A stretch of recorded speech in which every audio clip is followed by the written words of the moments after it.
Jeffrey Lionel Dahmer foi um serial killer americano. Dahmer assassinou 17 homens e garotos entre 1978 e 1991, sendo a maioria dos assassinatos ocorridos entre os anos de 1989 e 1991. Seus crimes eram particularmente hediondos, envolvendo estupro, necrofilia e canibalismo. Fala galera, seja bem-vindo a mais um vídeo do canal Fatos Dinâmicos, eu sou o Hélio. E eu sou a Lai, aproveite e já se inscreva e deixe seu like. Jeffrey Dahmer nasceu em Milwaukee, Wisconsin, no dia 21 de maio de 1960. Filho de Lionel e Joyce Dahmer. O jovem tinha um pai ausente dedicado à carreira acadêmica e uma mãe que lidava com dependência química de remédios. Quando ainda era criança, seus pais se mudaram com ele para Ohio, onde estudou na Revere High School. Lá, jogava tênis e tocava clarinete. Dahmer foi inicialmente descrito como uma criança enérgica e feliz, mas seu temperamento mudou quando passou por uma cirurgia de hérnia inguinal, pouco antes do seu aniversário de 4 anos. Paralelo a isso, o casamento dos seus pais se deteriorou, com as brigas e gritarias se tornando cada vez mais frequente ao longo dos anos. Conforme foi crescendo, passou a se tornar um solitário e sem receber muito afeto em casa. Seu pai ocupado com suas conquistas acadêmicas e sua mãe sofrendo com várias doenças que a tornaram viciada em remédios. Em 1970, aos 10 anos, Dahmer perguntou ao seu pai Lionel o que aconteceria se ossos de galinha que eles estavam comendo no jantar fossem banhados em alvejante. Lionel, acreditando que isso era apenas uma curiosidade normal de criança, demonstrou como usar alvejante e outros produtos químicos e preservar com segurança ossos de animais. Dahmer incorporaria essa técnica para preservar os ossos de suas vítimas no futuro. Muitos colegas de escola de Dahmer o descreviam como estranho e bizarro, por causa das constantes brincadeiras que praticava, que eram parte de uma tentativa de Dahmer de se entrosar com seus colegas, porém sem sucesso. Ele costumava fingir ataques epiléticos e fazia outras brincadeiras que os alunos de sua escola achavam estranhas, mas estimulavam tal comportamento pois achavam engraçado. Os colegas de escola perceberam que ele era alcoólatra aos 15 anos e, posteriormente, Dahmer afirmou que bebia para lidar com os próprios pensamentos perturbadores. Dahmer confirmou que seus desejos e fantasias assassinas começaram nessa época, mas não por causa do alcoolismo. Ainda na adolescência, dissecava animais mortos que encontrava na estrada e tinha até um cemitério particular nos fundos da sua casa. Quando chegou à puberdade, Dahmer se descobriu como homossexual, algo que não contou aos seus pais. No começo de sua adolescência, ele teve um breve relacionamento com um garoto de idade próxima à dele. Mais tarde, Dahmer confessou que começou a fantasiar sobre dominação e de exercer completo controle sobre um parceiro submisso. Essas fantasias gradualmente se entrelaçaram com seus hábitos de dissecação. Quando ele tinha por volta de 16 anos, Dahmer concebeu uma fantasia onde deixaria um homem inconsciente, particularmente um corredor que ele achava atraente, e então fazer uso sexual do seu corpo. Em uma ocasião, ele se escondeu no mato com um taco de beisebol com o intuito de atacar esse homem. Porém, exatamente naquele dia, o homem não fez sua caminhada matinal. Dahmer posteriormente disse que esta foi a primeira vez que contemplou matar alguém. Primeiro assassinato. Dahmer cometeu seu primeiro assassinato em 1978, 3 semanas após sua formatura no colegial. Naquele momento, ele já estava morando sozinho. No dia 18 de junho, enquanto dirigia seu carro, ele viu, no canto da estrada, o jovem Steve Hicks pedindo carona. Dahmer convidou o garoto até a sua casa para beber e se distrair um pouco. Hicks, que estava a caminho de um show em Lockwood Corners, concordou e os dois ficaram bebendo e ouvindo música por algumas horas. Então Steve Hicks se levantou e disse que estava indo embora, mas Dahmer não queria que ele partisse. Quando Hicks deu as costas para ele, Dahmer acertou 2 vezes com um haltere de 5 quilos. Quando o garoto caiu inconsciente, ele o estrangulou até a morte com a barra do haltere. Dahmer abusou do corpo da vítima. No dia seguinte, ele levou seu corpo até o porão e o dissecou, enterrando os seus restos no quintal de trás. Semanas mais tarde, ele exumou o corpo e retirou a carne dos ossos com uma faca. Dahmer depois dissolveu a carne em ácido e se livrou de tudo pela privada. Ele então pegou uma marreta e destruiu os ossos de Hicks. Idas e vindas. 6 semanas após o assassinato de Hicks, o pai de Dahmer e sua noiva voltaram para casa e viram que ele estava morando sozinho, abandonado. A pedido do pai, Dahmer chegou a se matricular na faculdade, mas largou o curso após 3 meses devido ao seu problema com alcoolismo. Seu pai o obrigou a se alistar no exército. Ele fez seu treinamento militar básico e depois foi transferido para uma cidade na Alemanha Ocidental. Ele foi descrito como um soldado normal. Durante os primeiros meses do seu serviço, ele conseguiu controlar seus impulsos, mas o álcool também atrapalhou seu desempenho e recebeu uma dispensa honrosa em 1981. Mais tarde, 2 militares afirmaram que teriam sido estuprados por Dahmer. Um dos soldados afirmou que Dahmer o drogou e estuprou seu corpo dentro de um veículo blindado de transporte de pessoal. Ele então foi para Miami Beach, afirmando que não podia voltar para Ohio pois não queria encarar a decepção de seu pai por outro fracasso. Ele conseguiu alguns empregos, gastando o pouco dinheiro que tinha com bebidas. Pouco tempo depois, Dahmer ligou para seu pai e pediu para voltar para casa. Ele passou semanas com o pai e a madrasta, realizando tarefas domésticas enquanto procurava por um emprego. Seu problema com álcool não diminuiu e ele chegou a ser preso por aparecer bêbado em público. Seu pai tentou buscar ajuda para seu filho, mas sem sucesso. Foi então que Dahmer foi morar com sua avó. Inicialmente, Dahmer viveu bem com a avó. No começo de 1982, ele conseguiu um emprego e parecia estar se recuperando.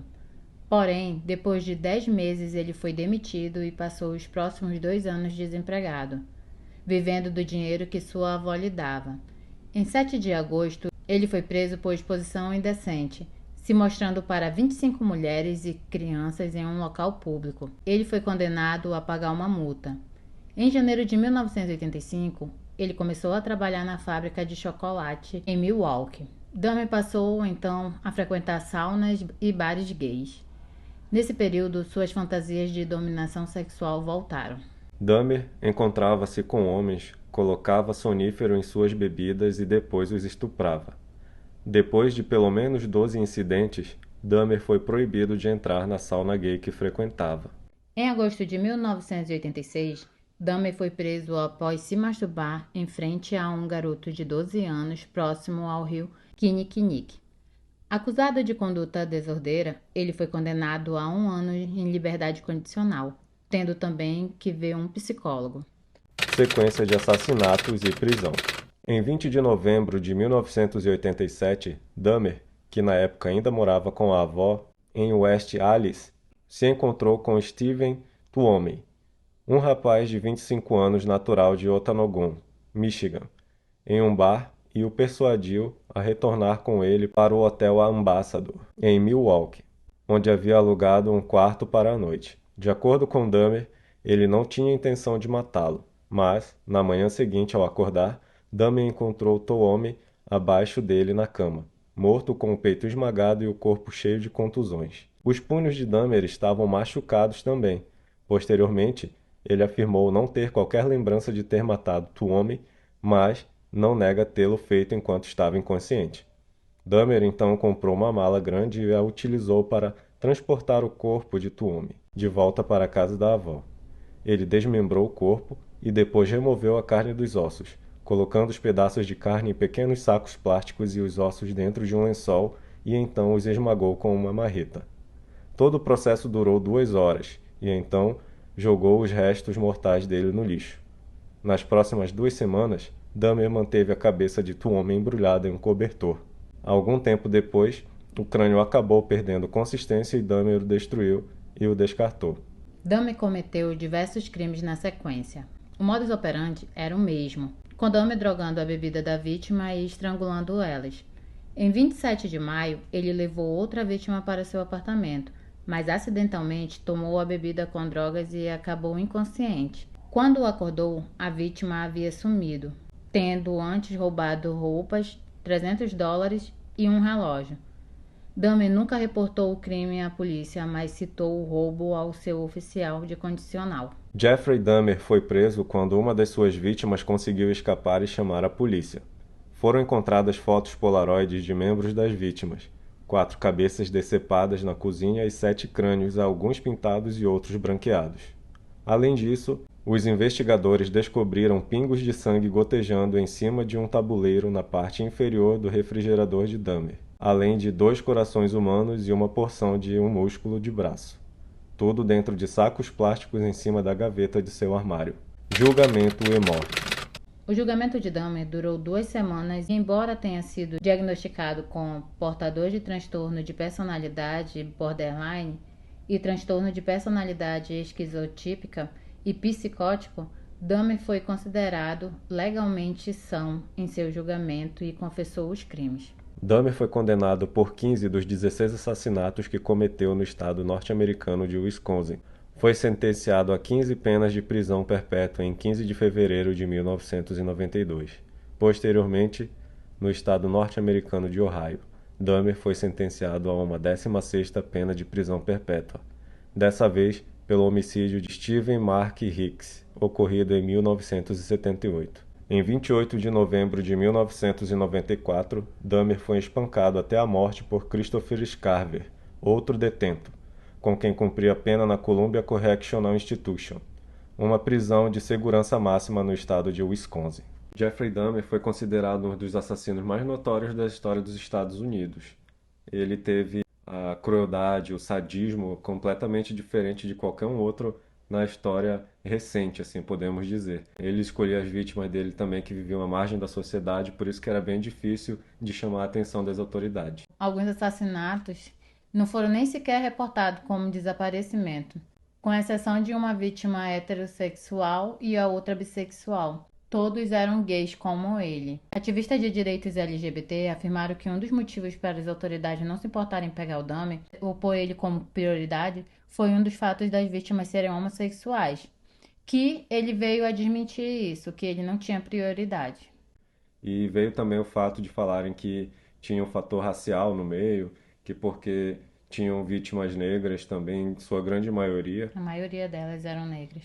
Aí a polícia, tipo, não fez caso, porque é negro, então não vamos atrás. Mas não. Jeffrey também, ele falou que as vítimas dele, que ele fez, eram porque chamavam a atenção dele, ou seja, ele se sentia atraído por essas vítimas, por serem bonitas e tal. Aí ele cometia o seu modus operandi, né? Que era drogar, enfim, fazer as atrocidades dele, como a gente citou. Joyce Flint, a mãe de Jeffrey, faleceu em 2000. Antes de sua morte, ela já tinha tentado suicídio, pelo menos uma vez.